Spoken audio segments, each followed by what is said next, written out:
স্বাগত তোমাদেরকে আরেকটা নতুন ভিডিওর মধ্যে। তো আজকের এই ভিডিওর মধ্যে আমরা রিফ্র্যাকশন বা প্রতিসরণ সম্পর্কে আলোচনা করব। রিফ্র্যাকশন বা প্রতিসরণ জিনিসটা কি? রিফ্র্যাকশন বা প্রতিসরণ জিনিসটা হচ্ছে আমাদের যখন আলো কোনো একটা মাধ্যম থেকে অপর মাধ্যমে ট্রান্সফার হয় বা প্রতিসৃত হয়, এই ঘটনাটাকে আমরা বলি রিফ্র্যাকশন। বোঝা গেছে? এরপর রিফ্র্যাকশন যেটা হয় সেটা দুটো মাধ্যমের মধ্যে হয়। বলো, মাধ্যম দু ধরনের হতে পারে। প্রথমে মাধ্যম ক ধরনের হতে পারে সেটা দেখাচ্ছি। মাধ্যম আমাদের টু টাইপসের হতে পারে। ফার্স্ট কি? লঘু মাধ্যম, ঠিক আছে, লঘু মাধ্যম। আর দু নম্বর হচ্ছে ঘন মাধ্যম। একটা লঘু মাধ্যম এবং ঘন মাধ্যম। লঘু মাধ্যম কি বলা হয়? রেয়ারার।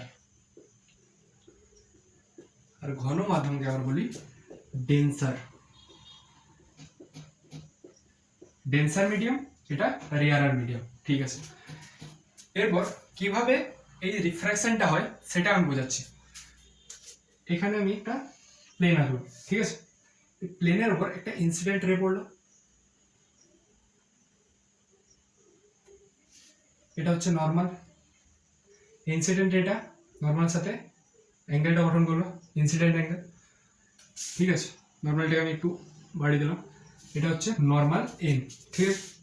ইনসিডেন্ট রে পড়ে, মানে এটা লাইট সোর্স ছিল এখানে, এই লাইট সোর্স থেকে এখানে ইনসিডেন্ট রে পড়লো প্লেনটার উপর, এবং এটা অন্য মাধ্যমে ট্রান্সফার হলো বা প্রতিসৃত হয়ে গেল, এবং যে অ্যাঙ্গেলটা গঠন করলো সেটা হচ্ছে রিফ্র্যাক্টেড অ্যাঙ্গেল, এটা হচ্ছে ইনসিডেন্ট অ্যাঙ্গেল। ওকে, ঠিক আছে।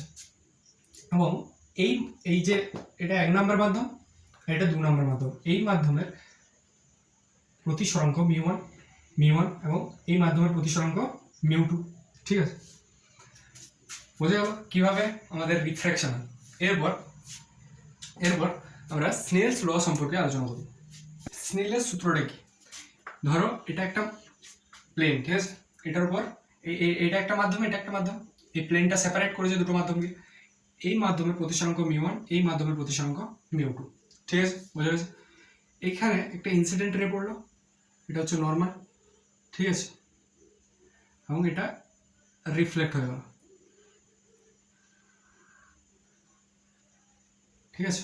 ইনসিডেন্ট অ্যাঙ্গেল হচ্ছে আই এবং রিফ্লেক্টেড অ্যাঙ্গেল হচ্ছে আর, ঠিক আছে। ওকে, এরপর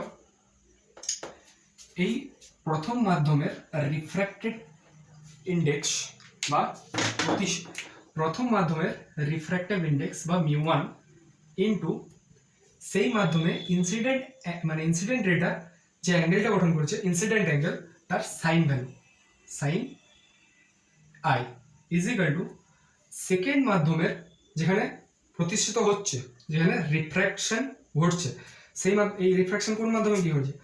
মিউ2তে। তাহলে ওই মাধ্যমের রিফ্র্যাক্টিভ ইন্ডেক্স বা প্রতিসরাঙ্ক ইনটু রিফ্র্যাক্টেড অ্যাঙ্গেলের সাইন ভ্যালু। এই যে ফর্মুলাটা, এটা হচ্ছে আমাদের স্নেলের সূত্র বা স্নেলস ল নামে পরিচিত, ঠিক আছে। তো এরপর আমরা এই স্নেল সূত্রটাকে মডিফিকেশন করব। কিভাবে? আমি এই সাইডে লিখছি, ঠিক আছে। এখানে কি ছিল স্নেল সূত্রটা? মিউ1 into sine I is equal to মিউ2 ইন্টু সাইন আর। এরপর আমরা সাইন আই লিখলাম, এখানে এই ধারে ছিল, সাইন আরটাকে এর নিচে নিয়ে গেলাম, সাইন আর, এবং ওইদিকে মিউ2 যেমন আছে মিউ2 লিখলাম, এবং মিউ1টাকে এই মিউ2 নিচে নিয়ে গেলাম। সেম এটা সেম লেখা যেতে পারে, ঠিক আছে। এরপর তোমরা একটা রিলেশন পড়েছো, যেটা হচ্ছে যেটা কি mu always inversely proportional to lambda বা ওয়েভলেন্থ বা তরঙ্গ দৈর্ঘ্য।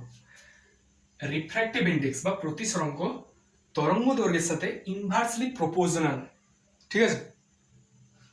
তো এখান থেকে আমি কি লিখতে পারি? এখান থেকে এরকম লেখা যেতে পারে যে মিউ1 ডিভাইডেড বাই মিউ2 ইজ ইকুয়াল টু ল্যামডা2 ডিভাইডেড বাই ল্যামডা1। রিলেশন লেখা যেতে পারে। আমি এখানে পুট করে দেবো, sine I divided by sine R is equal to ল্যামডা2 বাই মিউ2 বাই মিউ1। তাহলে এখানে করে দিচ্ছি মিউ2 বাই মিউ1 ইজ ইকুয়াল টু, তাহলে এটা উল্টে যাবে মিউ1 বাই এই ল্যামডা1 বাই ল্যামডা2। এখানে পুট করে দেবো ল্যামডা 1 বাই ল্যামডা 2। এটা হলো 2 নম্বর ফর্মুলা। এটাকে আমরা রূপান্তর করলাম, ঠিক আছে। নেক্সট একটা রিলেশন জানো, আমি এই সাইডে লিখছি, V velocity is equal to lambda into frequency. এবারে ফ্রিকোয়েন্সি আমাদের যদি কনস্ট্যান্ট হয়, ফ্রিকোয়েন্সি যদি কনস্ট্যান্ট হয়, কারণ ফ্রিকোয়েন্সি ক্ষেত্রে কনস্ট্যান্ট কেন নিচ্ছি, কারণ আমাদের যে রিফ্র্যাক্টিভ ইন্ডেক্স বা মিউটা আছে বা এখানে প্রতিসরাঙ্কটা আছে, এটা মাধ্যমের উপর ডিপেন্ড করে, ঠিক আছে। মাধ্যম চেঞ্জ হলে, দেখো মাধ্যম চেঞ্জ হলে প্রতিসরাঙ্ক আলাদা আলাদা হয়। সেই জন্য এক্ষেত্রে আমরা এই মিউটাকে রিপ্লেস করে আমরা ল্যামডার আকারে আমরা আরো এক্ষেত্রে ভেলোসিটির আকারে লিখবো, তাহলে এক্ষেত্রে ফ্রিকোয়েন্সি যেটা আছে সেটা মাধ্যমের উপর ডিপেন্ড করে না। তাহলে এক্ষেত্রে আমরা ফ্রিকোয়েন্সিকে বাদ দিয়ে দিতে পারি। তাহলে এক্ষেত্রে আমরা ফ্রিকোয়েন্সিকে ধ্রুবক বা কনস্ট্যান্ট টার্ম ধরলাম, কনস্ট্যান্ট ধরবো, এবং এই কনস্ট্যান্ট ধরে নিলে আমরা V directly proportional to lambda লিখতে পারি। তাহলে আমি এখানে যদি এটাকে লিখতে চাই, তাহলে v1 divided by v2 is equal to lambda 1 divided by lambda 2। এই সূত্রটাতে ল্যামডা 1 ডিভাইডেড বাই ল্যামডা 2 এর জায়গায় আমরা v1 বাই v2 লিখতে পারি। তাহলে আরেকটা ফর্মুলা চলে আসবে, সেটাই করবো আমরা sin i divided by sin r is equal to v1 by v2। তাহলে এই একটা, দুটো, তিনটে, এই তিনটে আমরা স্নেলস ল থেকে রূপান্তর করে আমরা তিনটে ফর্মুলা দেখলাম স্নেলস ল এর রূপান্তর।